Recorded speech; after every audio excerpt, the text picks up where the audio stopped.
अगर आप non US citizen हैं और आपने यूएस एलएलसी सिर्फ इसलिए बनाई है कि आप अपने मुल्क के टैक्सेस बचा सकें, तो ये वीडियो स्किप मत करना। हो सकता है आप सोच रहे हो कंपनी यूएस में है, पैसा यूएस में है, तो टैक्स भी यूएस का ही इशू होगा। ये सोच गलत हो सकती है। आज मैं आपको एक 100 साल पुराना कोर्ट केस दिखाऊंगा जो आज भी कनाडा और यूके जैसे मुल्कों में फॉलो होता है और जो आपकी पूरी टैक्स प्लानिंग को रिस्क में डाल सकता है। डी बियर्स केस 1905 में एक कंपनी थी डी बियर्स, एक बहुत बड़ी डायमंड कंपनी साउथ अफ्रीका में इनकॉर्पोरेट थी और ऑपरेशन भी वहीं से ऑपरेट हो रहा था। लेकिन कंपनी का रियल डिसीजन जैसे प्राइसिंग, कॉन्ट्रैक्ट्स, फाइनेंसिंग लंदन में हो रहे थे। क्योंकि बोर्ड ऑफ डायरेक्टर्स वहां मिलते थे, यूके टैक्स अथॉरिटीज ने कहा कंपनी चाहे साउथ अफ्रीका में रजिस्टर्ड हो, लेकिन इसका ब्रेन और कंट्रोल लंदन में है, इसलिए हम इसे यूके कंपनी समझेंगे और यूके टैक्स लगाएंगे।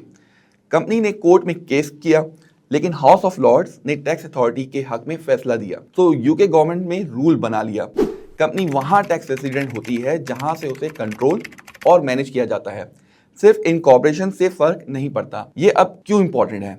अगर आप कनाडा, यूके या किसी और high tax authority country including Pakistan में रहते हैं और एक ऑनलाइन बिजनेस चला रहे हैं, तो यूएस एलएलसी और यूएस एलएलसी के जरिए तो और सारे डिसीजन खुद अपने मुल्क से लेते हैं, तो आपका होम कंट्री कह सकता है कि बिजनेस यहाँ से मैनेज हो रहा है, इसलिए टैक्स भी यहीं लगेगा। आखिरी बात याद रखें, सिर्फ यूएस एलएलसी बना लेना टैक्स प्लानिंग नहीं होता।